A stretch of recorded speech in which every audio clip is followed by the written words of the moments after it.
I'm just getting tired of it all. JohnnyCast episode number 10, and we got breaking news to start it all off. Johnny's going through a health crisis, all right? Seriously, no bullshit. Johnny got sick. I got sick. I got very sick over the last 6 days. I'm still going through it.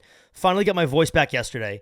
And I'm not going to delve into high detail right now because I have a regular episode of the JohnnyCast, right? Not the sports edition, a regular JohnnyCast episode coming out this Sunday, April the 16th, where I'm going to dive into every single little detail about this sickness, about this illness that I'm going through, about this disease that I'm dealing with. I'm going to also discuss a lot of other things because it's been about a month since I posted a regular JohnnyCast. And so I figured as a little bit of a teaser and also to kind of get some of the recent sports kind of events that have gone on off my chest, I post what we're calling a JohnnyCast sports show. So here we are, episode 10. I'm wearing this, if you're watching on YouTube, I'm wearing this shitty shirt, okay? I bought this shirt on Instagram. I feel like anything you buy on Instagram has to be just garbage. And I bought this shirt on Instagram. I liked what I saw. Once I clicked on it, I saw it was like $29.95.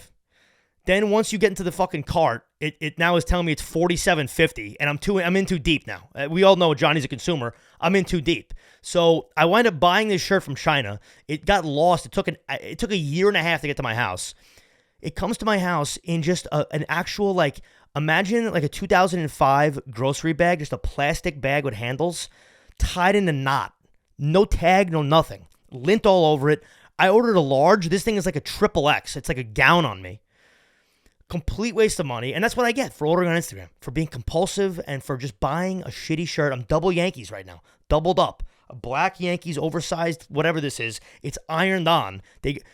Whoever sold me this shirt got this Yankees logo off the back of a cereal box and literally ironed it on and shipped it off to me. Okay, they shipped it off to me in a ShopRite bag. They tied it up, and bang, there it was. And me, idiot me, is on my phone checking the tracking, all excited about this stupid shirt. And this is what I get. I get burned again. So, I mean, there's a symptom to why I'm mad about this shirt. It's not just the shirt. It's what's on the shirt, which is the New York Yankees, and it's the same shit every year. We know it is.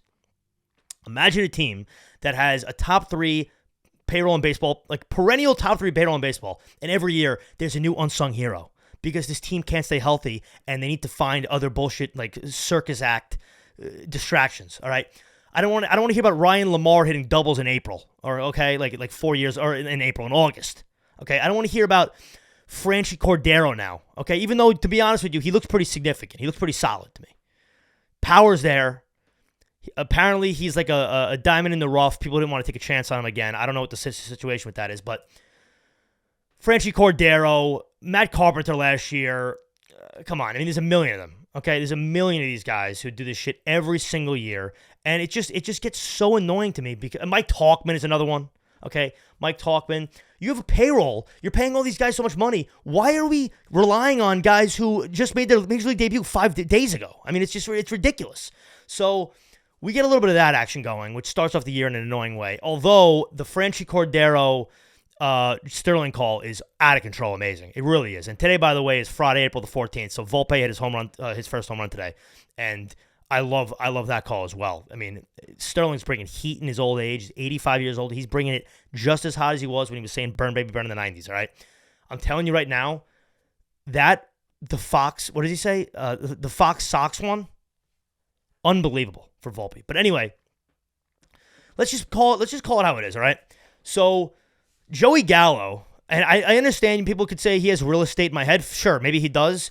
Joey Gallo, I know he's been tweaking his little back or whatever is going on right now.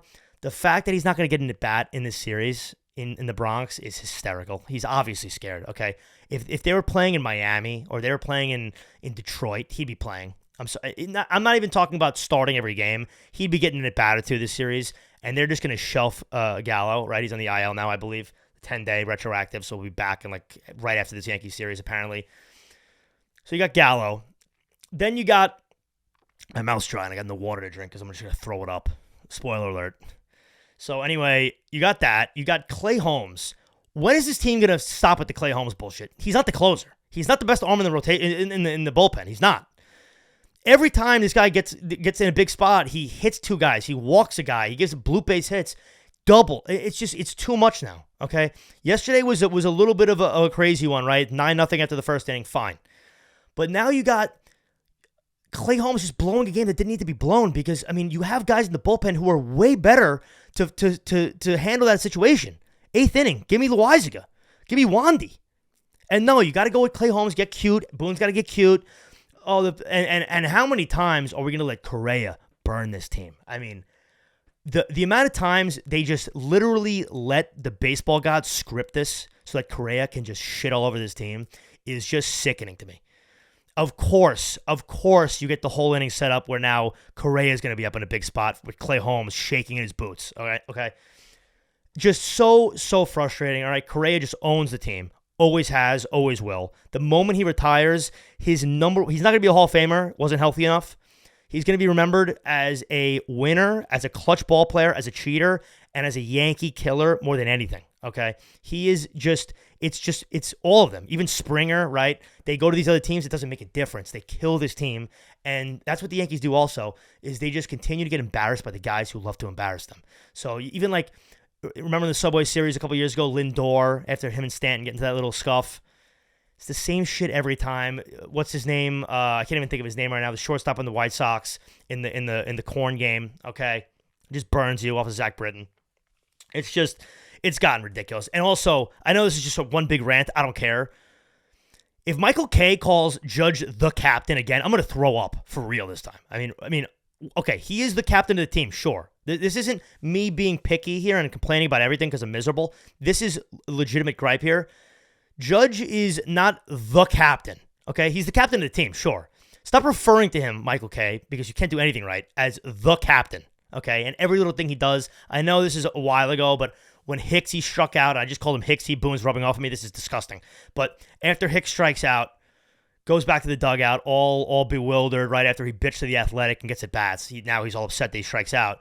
The fans are booing him, and Judge goes over to him, says 2 words, and leaves, and then we got to hear Flash Flaherty, and we got to hear Michael Kay talk about, oh my God, this is what a captain does. This is what a captain does. We don't know what Judge said to him. I mean, come on now. I like Aaron Judge, but let's stop with this shit, okay?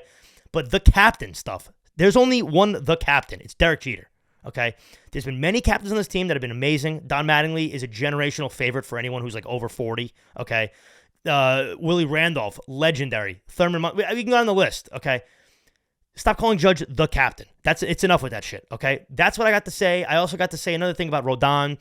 Now his back is tweaked. This is going to go on until July. We know it's going to go on until July. Cashman has to get cute. He's fixated on Rodon, the injury-prone arm. The team doesn't need arms, and obviously they don't want to pay a huge amount for an injury-prone guy, and what do? They throw money at Rodon when they could have thrown money at every hitter under the sun for the last couple of years or traded a lot of players for Brian Reynolds. They don't want to do any of it. They just want to sign Rodon and let him rot because now, he tweaked his back now, another 10 days. This is going to go on forever, okay? And if he pitches well, God bless, because I hope he does, because I like him. But to see that, the Bader, this is a broken record. I've already went over all this, but it's just a frustrating one to just watch this team just get blowing games to the Twins. You don't even give yourself a chance yesterday, and you're blowing games to the Twins. I mean, what are we doing here, okay? All right, and last baseball thing is finally Tampa Bay gets handed an L. The first competent opponent this team plays, they lose, okay? I'm so tired of hearing they're the favorites in Vegas for the AL East, all these MLB Network analysts, writers talking about how they're the best team in baseball.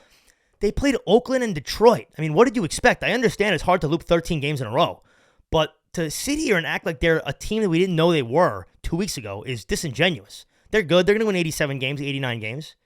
Nothing crazy. They play Toronto. They fold. Bang, first game. Okay, now I understand also baseball's a very day-by-day thing. We'll see if they win this series, but I have a feeling they're gonna come back to reality here. I don't know what their schedule looks like, but I'm assuming they're going to start playing other teams that aren't Oakland. So we'll see what the hell happens over the next couple weeks. We'll see what their record looks like in the middle of May. And then we can talk about power rankings this and AL East favorite stat. They're not challenging the Yankees for a title in the division, and they're not challenging Toronto either. That's another thing too. Chris Russo on MLB Network was saying this today. Toronto's way too cocky for a team that's done nothing. They got embarrassed in the wild card against the Mariners. They've won a couple meaningless games against the Yankees in late regular season. Other than that, they've done really nothing. So, I mean, for this team to act like they have this swagger and Vlad Guerrero always making comments about this and that, shut up already. I mean, until you do anything, I don't want to hear from you. So that's really all I got for baseball. We'll quickly get into basketball. I'm gonna go through my picks of each game in that first round of the playoffs. So that's pretty much that's pretty much all I got. So let's hop into basketball. So first of all, you had the play-in games, which I didn't pay too much attention to, other than the fact that Zion's not playing. And I mean when is it ready? Let's just call Zion a bust. It's time. Let's call Zion a bust. He's now, again, nagging the injury, and he just gained another 20 pounds. I swear to God, they showed an interview from him 2 days ago talking about how he's a gamer and he's like a competitor. He literally looks like he gained 20 pounds of water weight in the last 3 days. I don't know what's going on with this guy. He's a bust until proven otherwise. He is. Let's get into the picks. So, first of all, you got Bucks Heat, and it's a shame because I like the Heat. I love Jimmy Butler. Bucks all day, obviously. Next series, Hawks Celtics. Again, you get the C's. Very easy. I'm hoping Trae Young maybe makes a move to New York after the season. I don't know how that would work, but that'd be sick. Next, you got Sixers Nets, which I think could get a little bit more tricky than you'd think because people sleep on Mikal Bridges. I love him, but they're not going to actually do anything against the 76ers. So I obviously have Philadelphia. I'm going to give you each. That's what we'll do. I'm going to give you each series and the amount of games that it's going to be done in. All right, let's start off with the Eastern Conference. We got Bucks Heat first. I got the Bucks in 6. I think the Heat makes some noise, just not enough. Next, we got Celtics Hawks. I got the season a sweep, easy money. Next, 76ers Nets, another easy series. I got the 76ers in 5. And then you get to the only good series of the Eastern Conference in the first round, which is Knicks Cavs. And I got the Knicks in 7. All right? It is what it is. I got the Knicks in 7. And now for the Western Conference, we got Nuggets playing either Oklahoma City or Minnesota. That play-in game's happening as we speak, and quite frankly, I don't think it matters. I think Denver sweeps both of them. So we got Denver in 4. Next, we got Grizzlies-Lakers, and I'm hearing that the trendy pick is the Lakers over the Grizzlies. Are we kidding with that? I hope that's a joke. The Lakers are trash. They're garbage. I mean, have I been watching the same team as everyone else this entire year? They're trash. So we got Grizzlies in 5. Next, you got Kings Warriors, and the Warriors are strong. I mean, they're just as strong as Denver, for Christ's sake. But I just think it's magical. We got Sacramento in their first time in the playoffs since 2002, I think, right? 01 or 02. I mean, the biggest drought in professional sports now comes to an end. I got the Kings in 7. And then lastly, Suns Clippers, kind of a boring series because I just don't care. I just don't care about DeAndre Ayton drama and KD, and on the other side, Kawhi playing every other game. It's just, I don't care. I got the Suns in 6. I don't care. And listen, those are my picks. Take them, leave them. Shut the fuck up about it, all right? That's the podcast. It's a quick, very quick one. Look out for the JohnnyCast regular podcast coming out on Sunday, April the 16th. Going to be a fun one, a lot to talk about. I've been cracking myself up with some of the things I want to talk about. So stay tuned. And gentlemen, ladies, have a wonderful night. And wish me good health, please, because I need it. Bye-bye.